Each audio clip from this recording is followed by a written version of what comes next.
পাতাকপি এভাবে রান্না করলে গরম গরম ভাতের সাথে আর কিছুরই প্রয়োজন হবে না। মাছ, মাংস, ডিম সবকিছুকে বলবেন দূরে থাক। এত বেশি মজার হয়। যাই হোক, প্রথমে এখানে অর্ধেকটা পাতাকপি নিয়ে নিয়েছি, তারপর 2টা টমেটো নিয়ে নিলাম, তারপর দিয়ে দিলাম স্বাদ মতো লবণ। লবণটা দিয়ে সুন্দর মতো সিদ্ধ করে নিব। যখন দেখবেন পাতাকপি আর টমেটোটা একবারে সুন্দর মতো সিদ্ধ হয়ে গেছে, তখন টমেটোর খোসাটা উপর দিয়ে একবারে ফেলে দিবেন। তারপর পানি ঝেড়ে ঝেড়ে টমেটো আর পাতাকপি গুলোকে সুন্দর মতো তুলে নিতে হবে। শীতকালে এত মজার মজার সবজি বের হয়, একবারে ফ্রেশ ফ্রেশ টাটকা টাটকা, দেখে একবারে মন ভরে যায় বন্ধুগণ। আর এগুলো দিয়ে রান্না করলে একবারে পেট ভরে মন ভরে ভাত খাওয়া যায়।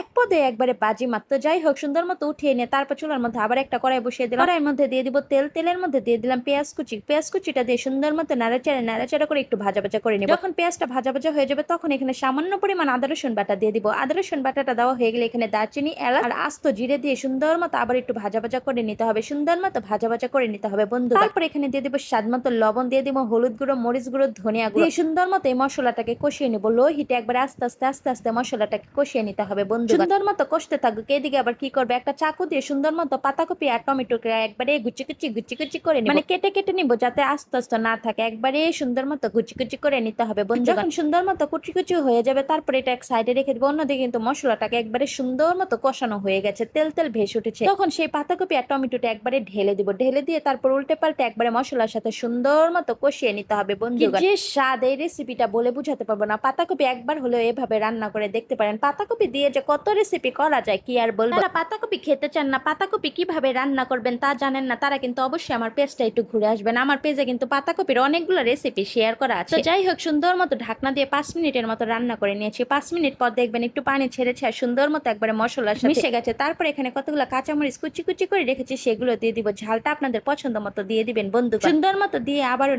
নাড়াচাড়া করে একবারে ঝোলটাকে শুকনো করে ফেলতে হবে। একবারে সুন্দর মতো শুকনো করে ফেলতে হবে। যখন দেখবেন তেল তেল উপরে ভেসে উঠেছে, একবারে পানিটা শুকিয়ে গেছে, তখন কি করব, তখন এখানে ধনিয়া পাতা কুচি দিয়ে দিতে হবে। ধনিয়া পাতা কুচিটা অবশ্যই দিবেন, এত সুন্দর ঘ্রাণ আসে বন্ধুগণ। ধনিয়া পাতা তো এখন সস্তা পেয়ে বস্তা বস্তা ভরে ঘরে নিয়ে আসি, আর সব তরকারিতে দিয়ে খাই, কি যে স্বাদ। তো যাই হোক, সুন্দর মতো একবারে দিয়ে সবকিছুর সাথে মিশিয়ে নিতে হবে বন্ধুগণ। সুন্দর মতো যখন মিশানো হয়ে যাবে, যে একবারে তেল তেল ভেসে শুকনো হয়ে আসবে, তখন চুলা থেকে নামিয়ে নিতে হবে। কি যে স্বাদ বন্ধুরা, এত ইজি, এত সহজ পাতাকপি রেসিপি। হোক, আমার কিন্তু রান্নাটা কমপ্লিট। এখন চুলা থেকে নামিয়ে সুন্দর মতো পরিবেশন করব। কি যে সুন্দর দেখতে হয়েছে। এটা কিন্তু খেতে অনেক বেশি মজা। গরম গরম ভাতের সাথে পরিবেশন করবেন, একবারে দেখবেন গরম গরম ভাত 2-3 প্লেট ভাত অনায়াসে খেয়ে ফেলতে পারতেছেন এই একটা মাত্র তরকারি দিয়ে। তো যাই হোক, আজকের ভিডিওটি ভালো লাগলে সবার সাথে শেয়ার করে দিবেন, লাইক কমেন্টস ফলো দিতে কিন্তু একটুও ভুলবেন না। আল্লাহ হাফেজ।